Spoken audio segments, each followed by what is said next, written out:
So today in this lecture we are going to discuss the first order logic, or in other word we can also say it predicate logic. ਪਿਛਲੇ lecture 'ਚ ਆਪਾਂ ਦੇਖਿਆ ਸੀਗਾ ਕਿ proportional logic ਜਿਹੜਾ ਹੈਗਾ ਉਹ ਸਿਰਫ ਜਿਹੜੇ ਸਿੰਪਲ ਸਟੇਟਮੈਂਟਸ ਨੇ ਜਿਹਨਾਂ ਟਰੂ ਫਾਲਸ ਰਿਪਰੈਜ਼ੈਂਟ ਕੀਤਾ ਜਾ ਸਕਦਾ ਹੈ ਉਹਨਾਂ ਨੂੰ ਹੀ ਸਿਰਫ ਡੀਲ ਕਰਦਾ। ਤਾਂ ਪ੍ਰੈਡੀਕੇਟ ਲੌਜਿਕ ਜਿਹੜਾ ਹੈ ਉਹ ਫਸਟ ਆਰਡਰ ਪ੍ਰੈਡੀਕੇਟ ਲੌਜਿਕ ਦੀ ਪ੍ਰੋਪੋਰਸ਼ਨਲ ਲੌਜਿਕ ਦੀ ਐਕਸਟੈਂਸ਼ਨ ਹੈ। ਜੋ ਚੀਜ਼ਾਂ ਫਸਟ ਆਰਡਰ ਜੋ ਚੀਜ਼ਾਂ ਪ੍ਰੋਪੋਰਸ਼ਨਲ ਲੌਜਿਕ 'ਚ ਨਹੀਂ ਕਵਰ ਹੋ ਰਹੀਆਂ ਸੀ ਉਹਨਾਂ ਨੂੰ ਸਾਰੇ ਲੌਜਿਕਸ ਨੂੰ ਕਵਰ ਕਰਨ ਲਈ ਪ੍ਰੈਡੀਕੇਟ ਲੌਜਿਕ ਬਣਾਇਆ ਗਿਆ ਹੈ, ਤਾਂ ਕਿ ਜਿਹੜੇ ਆਬਜੈਕਟਸ ਜਿਹੜੇ ਰਿਲੇਸ਼ਨਸ ਜਾਂ ਆਬਜੈਕਟ ਦੇ ਵਿੱਚ ਜਿਹੜੇ ਰਿਲੇਸ਼ਨਸ ਨੇ ਉਹਨਾਂ ਨੂੰ ਵੀ ਆਪਾਂ ਲੌਜੀਕਲੀ AI ਦੇ ਵਿੱਚ ਰਿਪਰੈਜ਼ੈਂਟ ਕਰ ਸਕੀਏ। ਸੋ ਸਭ ਤੋਂ ਪਹਿਲਾਂ ਇਹਦੇ 'ਚ ਆਪਾਂ ਦੇਖਦੇ ਹਾਂ ਕਿ ਫਸਟ ਆਰਡਰ ਪ੍ਰੈਡੀਕੇਟ ਲੌਜਿਕ ਜਿਹੜਾ ਹੈਗਾ ਉਹ ਨੌਲੇਜ ਰਿਪਰੈਜ਼ੈਂਟ ਕਰਨ ਦਾ ਇੱਕ ਤਰੀਕਾ ਹੈਗਾ ਆਰਟੀਫਿਸ਼ੀਅਲ ਇੰਟੈਲੀਜੈਂਸ ਵਿੱਚ। ਪ੍ਰੋਪੋਰਸ਼ਨਲ ਲੌਜਿਕ 'ਚ ਆਪਾਂ ਟਰੂ ਫਾਲ ਯਾਨੀ ਉਹ ਸਟੇਟਮੈਂਟ ਨੂੰ ਰਿਪਰੈਜ਼ੈਂਟ ਕਰਦੇ ਸੀ ਨੌਲੇਜ ਵਿੱਚ ਜਿਹੜੀਆਂ ਟਰੂ ਫਾਲਸ ਰਿਪਰੈਜ਼ੈਂਟ ਹੁੰਦੀਆਂ। ਇਸੇ ਤਰ੍ਹਾਂ ਪ੍ਰੈਡੀਕੇਟ ਲੌਜਿਕ ਜਿਹੜਾ ਹੈਗਾ ਉਹ ਵੀ ਇੱਕ ਤਰ੍ਹਾਂ ਦੀ ਪਾਵਰਫੁਲ ਟੂਲ ਹੈਗਾ ਨੌਲੇਜ ਨੂੰ ਰਿਪਰੈਜ਼ੈਂਟ ਕਰਨ ਲਈ, ਜਿਹਦੇ ਵਿੱਚ ਆਪਾਂ ਆਬਜੈਕਟ ਔਰ ਆਬਜੈਕਟ ਦੇ ਰਿਲੇਸ਼ਨਸ ਕੀ ਨੇ ਆਪਸ ਦੇ ਵਿੱਚ ਅਤੇ ਉਹਨਾਂ ਦੇ ਫੰਕਸ਼ਨਸ ਕੀ ਨੇ, ਪ੍ਰੈਡੀਕੇਟਸ ਕੀ ਨੇ, ਉਹਨਾਂ ਨੂੰ ਰਿਪਰੈਜ਼ੈਂਟ ਕਰਨ ਲਈ ਇਹਨੂੰ ਯੂਜ਼ ਕਰਦੇ ਹਾਂ। ਸੋ ਆਪਾਂ ਇਹਨੂੰ ਡਿਟੇਲਸ ਦੇਖਦੇ ਹਾਂ ਕਿਸ ਤਰ੍ਹਾਂ ਇਹਦੇ 'ਚ ਕਿਹੜੀ ਚੀਜ਼ਾਂ ਆਪਾਂ ਕਵਰ ਕਰ ਸਕਦੇ ਹੈਗੇ ਆ। ਸੋ ਮੈਂ ਤੁਹਾਨੂੰ ਕੋਈ ਵੀ ਜਿਹੜੀ ਪ੍ਰੈਜੈਂਟੇਸ਼ਨ ਵੀਡੀਓ ਲੈਕਚਰ ਭੇਜਦਾ ਉਹਦੀ PPT ਹਮੇਸ਼ਾ ਨਾਲ ਭੇਜਦਾ। ਸੋ ਇਸ ਲਈ ਤੁਸੀਂ PPT ਨੂੰ ਖੋਲ੍ਹ ਕੇ ਇਸ ਵੀਡੀਓ ਨੂੰ ਦੇਖ ਸਕਦੇ ਹੋ ਜੇ ਤੁਹਾਨੂੰ ਅਗਰ ਫੌਂਟ ਦੀ ਪ੍ਰੋਬਲਮ ਆ ਰਹੀ ਹੈ ਤਾਂ ਆਪਾਂ ਗੱਲ ਕਰਦੇ ਹਾਂ ਫਸਟ ਆਰਡਰ ਲੌਜਿਕ ਦੇ ਅੰਦਰ ਜਿਹੜਾ ਨੈਚੁਰਲ ਲੈਂਗੁਏਜ ਦੀ ਤਰ੍ਹਾਂ ਜਿਹੜੇ ਆਪਾਂ ਆਪਣੇ ਵਰਲਡ ਦੇ ਅੰਦਰ ਜਿਹੜੇ ਆਬਜੈਕਟਸ ਨੇ, ਉਹਨਾਂ ਦੇ ਰਿਲੇਸ਼ਨਸ ਨੇ, ਫੰਕਸ਼ਨਸ ਨੇ, ਉਹਨਾਂ ਸਾਰਿਆਂ ਨੂੰ ਰਿਪਰੈਜ਼ੈਂਟ ਕਰਨ ਲਈ ਫਸਟ ਆਰਡਰ ਜਿਹੜਾ ਹੈਗਾ ਲੌਜਿਕ ਯੂਜ਼ ਕਰਦੇ ਹੈਗੇ ਆ। ਸੋ ਫਸਟ ਆਰਡਰ ਲੌਜਿਕ ਦੇ ਹਰ ਇੱਕ ਲੌਜਿਕ ਦੇ ਦੋ ਮੇਨ ਪਾਰਟ ਹੁੰਦੇ ਆ, ਸਿੰਟੈਕਸ ਅਤੇ ਸਿਮੈਂਟਿਕਸ। ਸਭ ਤੋਂ ਪਹਿਲੇ ਆਪਾਂ ਡਿਸਕਸ ਕਰਦੇ ਹਾਂ ਸਿੰਟੈਕਸ ਕੀ ਹੈਗਾ। ਦੇਖੋ ਸਿੰਟੈਕਸ ਦਾ ਮਤਲਬ ਹੈਗਾ ਕਿ ਜਿਹੜੇ ਸਾਰੇ ਸਿੰਬਲਸ, ਜਿਹੜੇ ਸਾਰੇ ਲੌਜੀਕਲ ਐਕਸੈਪਸ਼ਨ ਯੂਜ਼ ਕਰਕੇ ਆਪਾਂ ਫਸਟ ਆਰਡਰ ਲੌਜਿਕ ਨੂੰ ਇੰਪਲੀਮੈਂਟ ਕਰ ਸਕਦੇ ਹਾਂ, ਉਹ ਸਾਰੀ ਚੀਜ਼ਾਂ ਸਿੰਟੈਕਸ ਵਿੱਚ ਕਵਰ ਹੁੰਦੀਆਂ। ਸੋ ਇਹਦੇ ਸਿੰਟੈਕਸ ਦੇ ਵਿੱਚ ਬੇਸਿਕ ਐਲੀਮੈਂਟ ਜਿਹੜੇ ਹੈਗੇ ਆ ਉਹ ਕੀ ਹੈ, ਕਾਂਸਟੈਂਟ, ਵੇਰੀਏਬਲਸ, ਪ੍ਰੈਡੀਕੇਟਸ, ਫੰਕਸ਼ਨ, ਕਨੈਕਟਿਵਨੈਸ, ਇਕੁਐਲਿਟੀ, ਕੁਆਂਟੀਫਾਇਰਸ। ਸੋ ਇਹ ਸਾਰੀ ਚੀਜ਼ਾਂ ਸਿੰਟੈਕਸ ਵਿੱਚ ਕਵਰ ਹੁੰਦੀਆਂ ਨੇ। ਸੋ ਉਸੇ ਤਰ੍ਹਾਂ ਜਿਸ ਤਰ੍ਹਾਂ ਆਪਾਂ ਪਹਿਲੇ ਡਿਸਕਸ ਕੀਤਾ ਸੀਗਾ ਕਿ ਪ੍ਰੈਡੀਕੇਟ ਪ੍ਰੋਪੋਰਸ਼ਨਲ ਲੌਜਿਕ ਦੋ ਟਾਈਪ ਹੁੰਦਾ, ਅਟੋਮਿਕਸ ਅਤੇ ਕੰਪਾਊਂਡ ਸੈਂਟੈਂਸ। ਇਸੇ ਤਰ੍ਹਾਂ ਇੱਥੇ ਵੀ ਦੋ ਇਹਦੇ ਟਾਈਪਸ ਨੇ, ਅਟੋਮਿਕ ਅਤੇ ਕੰਪਾਊਂਡ। ਅਤੇ ਜੇਕਰ ਆਪਾਂ ਅਟੋਮਿਕ ਨੂੰ ਰਿਪਰੈਜ਼ੈਂਟ ਕਰਨਾ ਤਾਂ ਪ੍ਰੈਡੀਕੇਟ ਦੇ ਅੰਦਰ ਜਿੰਨੇ ਵੀ ਟਰਮਸ ਨੇ, ਜਿਵੇਂ ਰਵੀ, ਅਜੇ ਆਰ ਬ੍ਰਦਰਸ। ਸੋ ਬ੍ਰਦਰਸ ਆਪਾਂ ਪ੍ਰੈਡੀਕੇਟ ਬਣਾ ਲਿਆ ਅਤੇ ਉਹਦੇ ਦੋ ਆਰਗੂਮੈਂਟ ਪਾਸ ਕਰਤੇ, ਦੋ ਇਹਨੂੰ ਇੱਥੇ ਐਟਰੀਜ਼ ਵੀ ਬੋਲਦੇ ਹੈਗੇ। ਸੋ ਜਾਂ ਟਰਮਸ ਯੂ ਕੈਨ ਸੇ। ਸੋ ਜੇ ਰਵੀ ਐਂਡ ਅਜੇ ਦੋ ਉਹਦੇ 'ਚ ਆਪਾਂ ਟਰਮਸ ਪਾਸ ਕੀਤੀਆਂ ਹੈਗੀਆਂ। ਸੋ ਇਸੇ ਤਰ੍ਹਾਂ ਜਿਵੇਂ ਆਪਾਂ ਕਹਿ ਸਕਦੇ ਹਾਂ ਕਿ Chinki is a cat. So cat is a predicate ਅਤੇ ਉਹਦੇ 'ਚ ਆਰਗੂਮੈਂਟ ਆਪਾਂ ਚਿੰਕੀ ਪਾਸ ਕਰ ਰਹੇ। ਸੋ ਇਸ ਤਰੀਕੇ ਨਾਲ ਇਹਨੂੰ ਰਿਪਰੈਜ਼ੈਂਟ ਕਰ ਸਕਦੇ ਹੈਗੇ।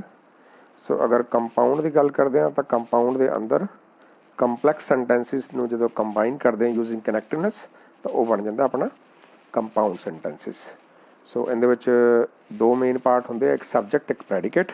ਸੋ ਇਸ ਐਗਜ਼ਾਮਪਲ ਦੇ ਨਾਲ ਤੁਸੀਂ ਉਹ ਦੇਖ ਪਾਓਗੇ ਕਿ ਉਹ ਕੀ ਹੈ। ਮੰਨ ਲਓ ਐਗਜ਼ਾਮਪਲ ਹੈ ਐਕਸ ਇਜ਼ ਇੰਟੀਜਰ, ਤਾਂ ਐਕਸ ਇੱਥੇ ਸਬਜੈਕਟ ਹੈ ਅਤੇ ਬਾਕੀ ਇਹਦਾ ਪ੍ਰੈਡੀਕੇਟ ਪਾਰਟ ਹੈ। ਸੋ ਇਹਦੇ ਤੁਸੀਂ ਇਹਨੂੰ ਕੋਈ ਵੀ ਸਟੇਟਮੈਂਟ ਨਾਲ ਆਪਾਂ ਨੂੰ ਰਿਪਰੈਜ਼ੈਂਟ ਕਰ ਸਕਦੇ ਹੈਗੇ। ਸੋ ਕਿਸੇ ਤਰੀਕੇ ਨਾਲ ਵੀ ਆਪਾਂ ਨੂੰ ਸਮਝਣ ਲਈ ਜਸਟ ਐਗਜ਼ਾਮਪਲ ਲਿਆ ਹੈਗਾ। ਸੋ ਇਹ ਸੀਗਾ ਫਸਟ। ਫਿਰ ਨੈਕਸਟ ਟਾਈਮ ਆਉਂਦਾ ਕੁਆਂਟੀਫਾਇਰਸ। ਦੇਖੋ ਕੁਆਂਟੀਫਾਇਰ ਕੀ ਹੈ? ਕੁਆਂਟੀਫਾਇਰ ਇੱਕ ਲੈਂਗੁਏਜ ਐਲੀਮੈਂਟ ਹੈ ਜਿਹੜਾ ਕਿਸੇ ਚੀਜ਼ ਨੂੰ ਕੁਆਂਟੀਫਾਈ ਕਰਨ ਲਈ, ਕਿਸੇ ਚੀਜ਼ ਨੂੰ ਇੱਕ ਤਰ੍ਹਾਂ ਸਿੰਬੋਲੀਕਲੀ ਆਪਾਂ ਕਿਸੇ ਕੁਆਂਟਿਟੀ ਨੂੰ ਕਿਸੇ ਕੁਆਂਟਿਟੀ ਦੇ ਸਪੈਸੀਮਨ ਨੂੰ ਯੂਨੀਵਰਸ ਆਫ ਡਿਸਕੋਰਸ ਦੇ ਅਕੋਰਡਿੰਗਲੀ ਸਪੈਸੀਫਾਈ ਕਰਦਾ ਹੈਗਾ। ਸੋ ਬੇਸਿਕਲੀ ਦੋ ਤਰ੍ਹਾਂ ਦੇ ਕੁਆਂਟੀਫਾਇਰ ਇੱਥੇ ਯੂਜ਼ ਹੁੰਦੇ ਨੇ, ਇੱਕ ਹੈ ਯੂਨੀਵਰਸਲ यूनिवर्सल का मतलब है जिहड़ी चीज़ सारी चीज़ों ते लागू होंदी है, फॉर ऑल, फॉर एवरीवन। ठीक है, इन्हों को एग्जाम्पल की हेल्प ਨਾਲ ਅੱਗੇ ਦੇਖਾਂਗੇ। सो एग्जिस्टेंट क्वांटिफायर होंगे ਜਿਹੜੇ फॉर सम एटलीस्ट वन ਲਈ ਆਪਾਂ यूज़ करते हैं या कुछ ਲਈ यूज़ करते हैं, ਉਹਨੂੰ ਆਪਾਂ एग्जिस्टेंट क्वांटिफायर बोलते हैं। सो यूनीवर्सल क्वांटिफायर ਜਿਹੜੇ ਹੈਗੇ ਆ ਉਹਨੂੰ ਰਿਪਰੈਜ਼ੈਂਟ ਕਰਨ ਲਈ ਜਿਹੜਾ ਸਿੰਬਲ ਹੈਗਾ, this is a symbol you can see in this ਵੀ ਦੇ ਵਿੱਚ ਇੱਕ ਲਾਈਨ ਜਿਹੜੀ ਰਿਪਰੈਜ਼ੈਂਟ ਕੀਤੀ ਵੀ ਆ। ਸੋ ਇਹਦੇ ਨਾਲ ਆਪਾਂ ਰਿਪਰੈਜ਼ੈਂਟ ਕਰਦੇ ਹਾਂ ਜਿਹੜੇ ਕਿਸੇ ਵੀ ਸਾਰੀ ਚੀਜ਼ਾਂ ਦੇ ਇੰਸਟੈਂਟ ਜਦੋਂ ਟਰੂ ਹੁੰਦਾ ਉਹਦੇ ਲਈ ਆਪਾਂ ਰਿਪਰੈਜ਼ੈਂਟ ਕਰਦੇ ਹੈਗੇ ਆ यूनीवर्सल क्वांटिफायर। तो यूनीवर्सल क्वांटिफायर वी यूज़ इंप्लीफिकेशन अगर यूज़ करनी है तो आप देखा कि यूज़ करते हैं ओके एग्जाम्पल के अंदर। So if x is a variable then universal quantifier x read as for all x. अगर मान लो आप यूनीवर्सल क्वांटिफायर एक्स कह रहे हैं तो एक्स का मतलब है for all x, for each x, for every x, यानी ऑल यानी एक्स कुछ भी रिप्रेजेंट कर लो। जिवें कहता ऑल मैन ड्रिंक कॉफ़ी, तो हुण ये सारे मैन की गल कर रहा, ऑल पीपल्स आर गुड। सो इस तरह कई एग्जाम्पल लैके आप यूनीवर्सल क्वांटिफायर नूं रिप्रेजेंट कर सकते हैं। तो जदों आपां इहनूं रिप्रेजेंट करना हो तो आप इदां भी रिप्रेजेंट कर सकते हैं। यूनीवर्सल जो किसी चीज़ को आप रिप्रेजेंट करना है तो आप ये जस्ट एग्जाम्पल दी है ऑल मैनस ड्रिंक कॉफ़ी, तो उन्होंने आप यूनीवर्सल क्वांटिफायर की हेल्प के नाल ये इदा रिप्रेजेंट कर सकते हैं। Universal quantifier man x represent for all drink x and coffee. There are all x where x is a man who drink coffee. So इस तरीके आप रिप्रेजेंट कर सकते हैं। सो नैक्सट आता एग्जिस्टेंट क्वांटिफायर। एग्जिस्टेंट क्वांटिफायर का मतलब है जिथे आप कुछ एक चीज़ की गल कर रहे हैं, सम थिंग की गल कर रहे हैं, सारिਆਂ की गल नहीं कर रहे हैं, यानी नॉट ऑल। तो इन्हें डिनोट करने ਲਈ ਜਿਹੜਾ ई ਦਾ ਸਿੰਬਲ ਹੈਗਾ इट्स इनवर्टेड ई ਜਿਹੜਾ ਹੈਗਾ ਉਹਨੂੰ ਨਾਲ ਰਿਪਰੈਜ਼ੈਂਟ ਕਰਦੇ ਹੈਗੇ। सो एग्जिस्टेंट क्वांटिफायर हम ਜਿਹੜਾ ਹੈਗਾ ਉਹਨੂੰ ਆਪਾਂ रिप्रेजेंट करते हैं। अगर एग्जाम्पल के नाल देखते हैं कि it is x is a variable then existent quantifier will be read as a x. अगर एक्स के नाल आप रीड कर रहे हैं तो there is exist x for some for एटिजन, यानी सिंपल जी चीज़ समझने वाली ये है कि एग्जिस्टेंट क्वांटिफायर जोड़ा है वो नॉट ऑल सम की गल करता है। यूनीवर्सल क्वांटिफायर सारा की गल करता, जिवें सम फ्रेंड सम स्टूडेंट्स या सम बॉयज़ आर नॉट गुड, तो इत्थे एग्जिस्टेंट क्वांटिफायर यूज़ होगा। ऑल बॉयज़ आर गुड, तो इत्थे यूनीवर्सल क्वांटिफायर यूज़ होएगा। सो इस तरीके नाल आपां इहनूं रिप्रेजेंट कर सकते हैं। सम बॉयज़ आर इंटैलीजेंट्स, सो इहनूं आपां एग्जिस्टेंट क्वांटिफायर नाल रिप्रेजेंट करांगे, है ना। सो इहनूं रिप्रेजेंट करन लई आपां EXP एंड यूज किया है। It can be read as there are some x where x is a boy who is intelligent. So universal quantifier जोड़ा है मेन कनैक्टिव ने जो यूनीवर्सल क्वांटिफायर होंगे इंप्लीकेशन होंगे, वेयर एज एग्जिस्टेंट क्वांटिफायर जो main connective होंगे वो अपना एंड का सिंबल होंगे। सो इस तरीके जोड़ा है आप यूनीवर्सल क्वांटिफायर्स रिप्रेजेंट कर सकते हैं। क्वांटिफायर की प्रॉपर्टीज़ की है इन universal quantifier. Universal quantifier x and universal is similar to unity है वाई एंड एक्स। अगर आप उन्होंने ट्रांसपोजिशन कर देंगे तो कोई फर्क नहीं पाएगा। इंस्टेंट क्वांटिफायर भी उसी तरीके नाल है। अगर उनके भी अगर पहले यूनिवर्सल एग्जिस्टेंट क्वांटिफायर एक्स है, एग्जिस्टेंट क्वांटिफायर वाई है, तो अगर वाई एक्स हो जाएगा तो it doesn't make any difference.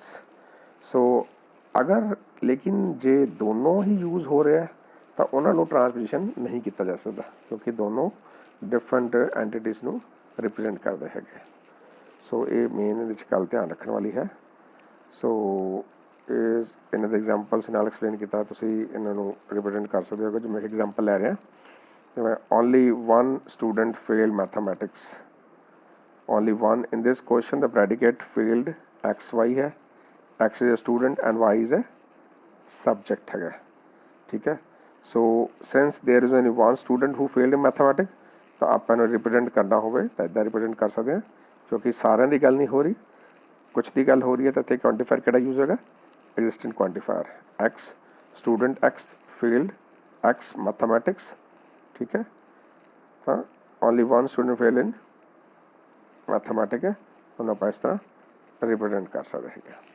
ਸੋ ਇਹ ਸਾਰੇ ਐਗਜ਼ਾਮਪਲਸ ਹੈਗੇ, ਤੁਸੀਂ ਇਹਨਾਂ ਨੂੰ 1 ਬਾਈ 1 ਰੀਡ ਕਰ ਸਕਦੇ ਹੈਗੇ ਹੋ।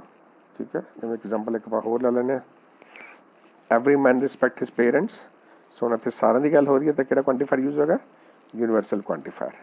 तो universal quantifier x man, x respect, x comma parent. So main जी चीज़ है कि आप क्वांटिफायर्स को करना, जोड़े प्रैडिकेट्स ने उन्होंने देखना। बाकी अगर थोड़ा बहुत तुम सेंटैक्स इधर उधर कर दो तो डजंट मेक एनी डिफरेंस।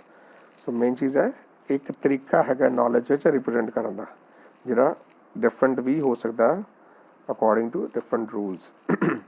सो बस मेन चीज़ जी है कि आप जो क्वांटिफायर्स ने तो जोड़े प्रैडिकेट्स बनाने ने उन्होंने ध्यान च रखना है। सो जिवें सम बॉयज़ प्लेज क्रिकेट, तो हम सब वास्ते इतने एग्जिस्टेंट क्वांटिफायर यूज होगा। बॉय एक प्रैडिकेट बनावांगे, ठीक है, उनके पैरामीटर पास कर रहे हैं। दूजा प्रैडिकेट की है? प्ले। की प्ले कर रहे हैं? कौन प्ले कर रहे हैं? बॉयज़ प्ले कर रहे हैं, तो की प्ले कर रहे हैं? क्रिकेट प्ले कर रहे हैं। सो इस तरह अपन रिप्रजेंट कर सकते हैं। सो आई होप तुहानू प्रैडिकेट समझ आ गया होगा। सो नैक्सट लैक्चर च आपां दोनों का नैक्सट पार्ट देखांगे कि प्रोफैशनल नॉलेज रिप्रजेंटेशन के होर किहड़े मैथड्स हैगे आ, उन्होंने आपां स्टडी करांगे। Thank you very much.